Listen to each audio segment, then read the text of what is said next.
Alright guys, welcome back to my channel. Today I am super excited to share with you the all-new 2023 Cervelo Soloist 105 mechanical. This is a brand new bike that Cervelo just announced this year. So today we're going to look at the specs/features, we're going to find out the weight, we're going to look at the ride quality, and lastly we're going to answer the question, should you buy this bike? So if you're interested and excited, drop a like, hit subscribe, and let's hop right into it.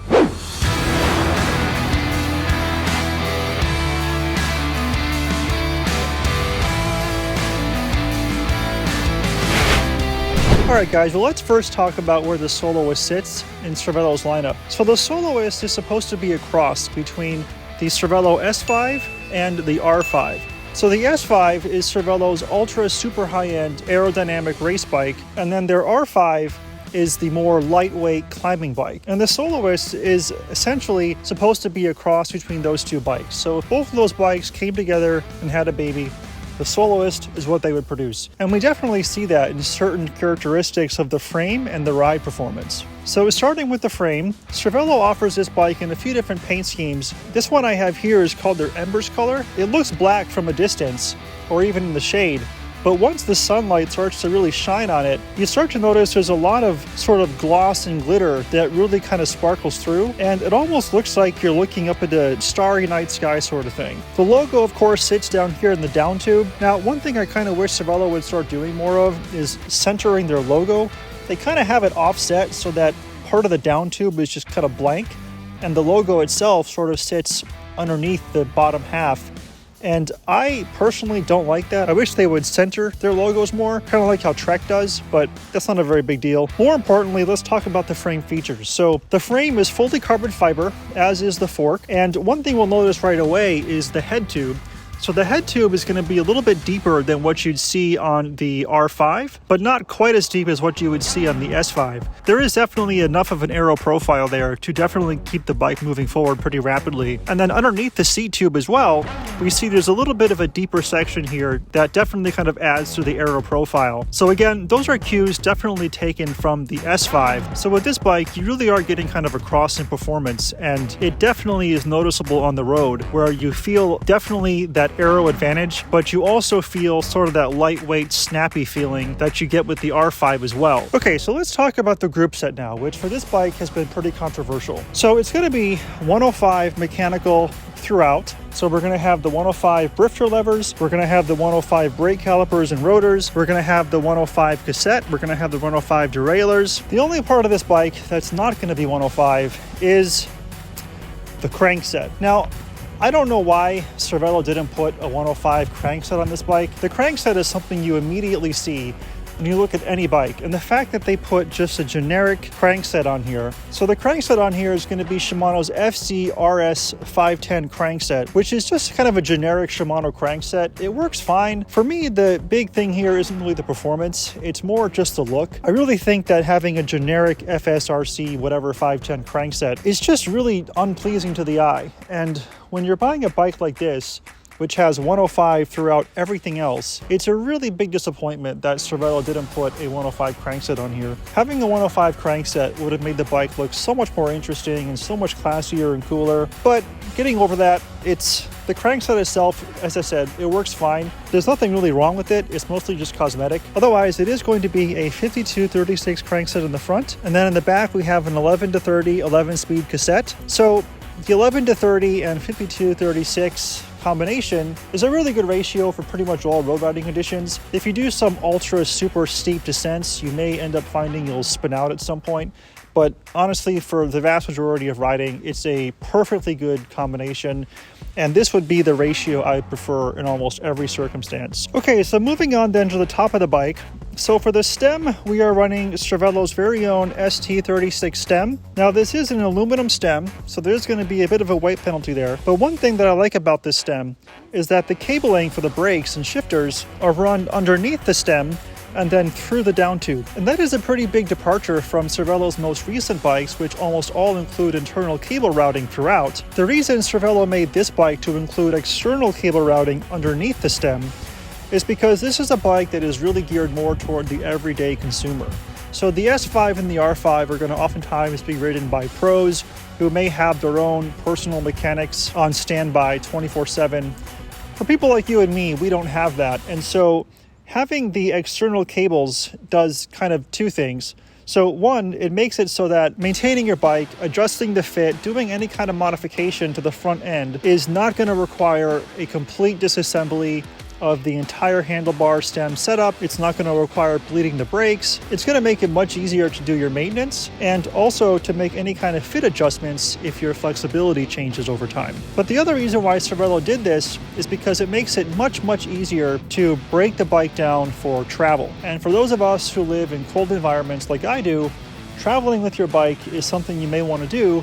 And with the S5 and the R5, it really was just a big pain in the butt because to break those bikes down almost just wasn't worth it unless you really knew what you were doing and had a lot of time to dedicate to that. Having the external cables here is going to make taking the handlebars and stem off so much easier for packing this bike in a bike bag. And I personally am looking super forward to traveling with this bike, which is not something I could say with my old S3, which was entirely designed with internal cable routing throughout. Now, it technically doesn't look as cool as having an internal cable routing, but I think the fact that it's at least kind of hidden snug underneath the stem and even underneath the handlebars is a perfectly good compromise, and I really have no complaints. This is actually how I prefer bikes to look from now on. Another cool thing with this bike that most manufacturers are starting to do, which I really appreciate, is out of the box, Cervelo gives you a Garmin mount that you can attach to the stem, and that's included free. It ships with the bike. There's also a Wahoo adapter if you have a Wahoo computer you use, but otherwise, out of the box, you do get a free Garmin mount, which I really like. There's also a spot underneath this mount to attach either a light or a camera or any other kind of device. If you're not going to use any kind of device underneath your Garmin, the box also does include a version of this mount that only has the Garmin adapter and doesn't actually include the secondary device mount underneath. Okay, so looking at the handlebar now, the handlebar is going to be just Cervelo's typical round aluminum handlebar. There's really nothing special with this handlebar. With the higher end versions of this bike, Cervelo does give you an aero handlebar, which I really wish they would have given you on this particular model as well. The fact that this is going to be just an aluminum round bar is going to reduce the aerodynamic profile a little bit, and it's going to add some weight. It's not a very big deal. You could easily add a aftermarket handlebar to this of your own choice, but it would have been cool if Cervelo gave us the aero handlebar that they give us on the higher end versions of this bike. But otherwise, in and of itself, this handlebar is fine. I actually did find it to be pretty comfortable, and it is kind of thick too, so it does provide a good grip for your hand, and overall it works fine. Again, this is mostly just about cosmetics. You'll save a few watts with the aero profile, but for me, again, it's mostly just cosmetics, and some people do find the aero profile to be a little more comfortable in the hands over the long term. So for those reasons, it would have been cool, but otherwise it works just fine. Okay, so looking at the seat post now. So this is going to be Cervelo's brand new SP27 seat post. This is a seat post that is specifically designed for this bike. It is going to be a little bit D-shaped like you'd find with the R5, but it's a bit of a lengthened profile. So it's going to have that aero nature that you find with Cervelo's more aero seat posts as well. It is fully carbon fiber, and the offset now is going to be a 0% offset. So this is also a departure from Cervelo's historic bikes, which typically would include a 25-degree offset. This one's going to be 0 degrees, and the reason is most bike manufacturers now in general are moving more toward that setup because the idea is that being a little more forward on the bike will put you in a better position to put out the power in the pedals. So it's just going to be a more optimal position. The fact that they give you that with this bike out of the box is a really great feature. Okay, so perched on top of the seat post then is going to be Sella Italia's Model X saddle. It's a pretty regular saddle. There's not much to really be said about it. It does weigh 350 grams, so it is pretty heavy. So putting a lighter saddle on there would be a pretty easy way to save some weight. I'm usually pretty sensitive to saddle sores, and I actually don't really get that with this saddle. So for me, it works fine. I'll probably keep it on there for now, but it is a pretty run-of-the-mill typical saddle. There's not much to say about it other than it gets the job done. Okay, so let's talk about the tires and wheels now. So the wheels are going to be the Alex Rims Boondocks 5 wheels. These are aluminum wheels. and they work fine. They're actually pretty robust and pretty sturdy, so you could potentially use these wheels on gravel as well. But other than that, they're, like I said, aluminum wheels. There's really not much to say about these wheels. I mean, they're not very high end, they're pretty low end. But other than getting the job done, there's really not much to expect with these wheels. Upgrading these at some point might be something you want to consider doing. Same with the tires, which are going to be the Vittoria Zaffirio Pro Graphene 2.0 tires. These are 28mm tires out of the box, so Cervelo now ships most of their bikes with 28mm tires standard, which is becoming more and more common in the industry. But there is clearance here for 34mm tires if you want to go even thicker, which would make the bike a lot more comfortable, and it would also put it in a pretty ideal range for doing some light gravel as well. I think the bike is plenty comfortable enough as is, so I wouldn't go higher than 28, but you could if you wanted to. Upgrading these tires to something like a Continental GP 5000 might be something you'd want to do pretty quickly out of the box just to get some extra speed and weight savings. In fact, I did a video on upgrading my Trek Domani AL4 to Conti GP 5000s, which you can find here, and the performance was pretty massive, and so I feel like putting those tires on this bike would also dramatically improve the performance as well. And lastly, I'll just mention the bottom bracket, which is going to be Cervelo's very own Be Bright T47. So it is going to be a threaded bottom bracket versus a press fit. The Be Bright system is Cervelo's very own homemade bottom bracket system. I think it's very, very good. I really don't observe hardly any rolling resistance in that bottom bracket, which is not something I can say for a lot of bikes. But I think Cervelo really has the bottom bracket nailed in this setup, and I think it works really, really well. All right, guys, now let's quickly throw the bike on the scale. Let's see how much it weighs, and then we'll come right back. 2023 Cervelo Soloist 105 mechanical, coming in at 19.75 pounds in a size 56. That's completely stock from the factory with no modifications made other than 2 water bottle cages added.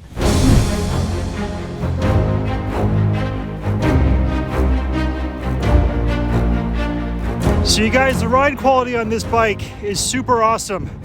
It's really stiff, which is what you'd expect from a lightweight climbing bike and also an aero bike. And you really feel like every single watt you throw down on the pedals, you get rewarded for. It's a very snappy, responsive bike, but at the same time, it's also very comfortable. The carbon layup really absorbs the vibration in all the right spots. So even though I'm not even wearing any kind of bike shorts right now, the road still feels very, very damp. So it's just an awesome combination of comfort and stiffness that really makes the bike feel like it just wants to go fast. It is a fairly aggressive bike, so it's not going to be necessarily endurance oriented, but if you're used to the aero geometry, you'll definitely get used to it and you'll feel at home pretty quick.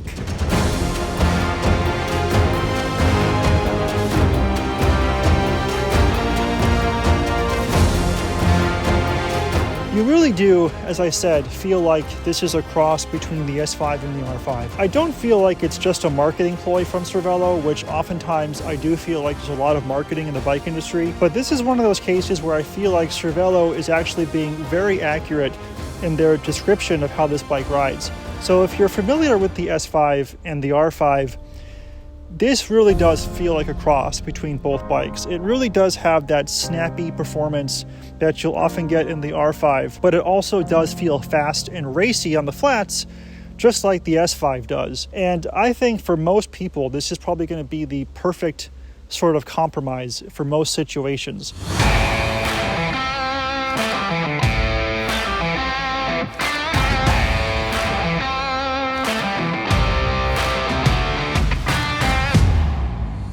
The bike is very comfortable. I did take this out on a 30-mile ride, which isn't very long, but it is enough to at least be able to determine how a bike feels and rides. And I really had no pain on this bike. And one way I typically test bikes when I do test rides is I ride with standard clothes. So I don't put a jersey on or any kind of padding, because I really want to make sure I'm feeling all the pressure points and I feel just every bit of essence of the bike. And so taking this bike out for 30 miles with no padding, I came back with no pain really at all, which is not always the case for me. I'm actually usually pretty sensitive to pain on bikes, but I didn't get that here. Although, because it is a racy geometry, you will be in a bit more of an aggressive position. And so if you're not used to that, I'd say this probably wouldn't make a very good first bike because it will put some strain on your neck. However, even if it is your first bike, that kind of thing you can pretty much stretch out of in a few weeks of riding. But if you really just want a bike that's suited mostly just for comfort, I would say this is probably not going to be the best option for you. You'd probably be better suited toward a Cervelo Caledonia or a Trek Domani. But if you do like to feel a little more racy, then this geometry will probably feel right at home with you. All right, guys, so the question then is, should you buy this bike? Well, this bike retails for $3,400, and we are starting to see prices of bikes come down a little bit, so you can get the higher end version of this bike with Ultegra Di2 or Force ETAP for about $6,800, and that is definitely cheaper than what we've seen them in the past year or so, where oftentimes you could find a bike with those setups costing in the $9,000 territory. Although $3,400 is still a lot of money. And I think for a mechanical 105 bike, I think it is still a bit overpriced. I think a better price for this bike would have been closer to the $3,200 mark. But regardless, it is what it is. Whether or not you should buy this bike, I think really depends on what you intend to get out of it. This would be a great bike for crit racing, for group rides, or even solo rides if you just want to go fast and push yourself. It is called the Soloist after all. And I think if you're going to be doing that kind of riding, I think this bike is going to be very, very good for you, especially if you're used to and seeking that aerodynamic aggressive profile. I think you will definitely find it with this bike. However, if you're more into leisurely riding and you want to ride more for sightseeing, or you intend to just ride with your friends, family, and you really don't want to push yourself too much, you just kind of want to be out there and enjoying nature, enjoying the outdoors, getting some vitamin D from the sun, then I think this bike is going to be overkill. I think that you'd probably be better suited with a more endurance-oriented bike and something, frankly, that's just going to be cheaper. I mean, you can get a Trek Domani for like half the price of this, and those bikes are awesome. They're super comfortable. They won't be as fast as this bike, generally speaking, but they're going to be more comfortable and it'll be less at stake if something goes wrong. But if you really are into riding and you want to take it super seriously and you really want to push yourself and you want to beat your friends at those races and you really want to have a bike that's going to last for a long, long time and you want to have a bike that you can grow with as you get better in your fitness, then I do think this bike is not going to hold you back. This is going to be a bike that definitely grows with you. And so for $3,400, you definitely get an awesome bike that will last you a very long time, that will be great on the flats, great on the hills, and just an overall fun bike to ride. All right, guys, that's my review of the Soloist. Thank you so much for watching. I really appreciate the support. If you like this video, drop a like and hit subscribe. It really helps me and the channel out. And I have a lot more videos in the works, so be sure to stay tuned for more of these. Otherwise, until next time, thank you so much for watching, and I'll see you later.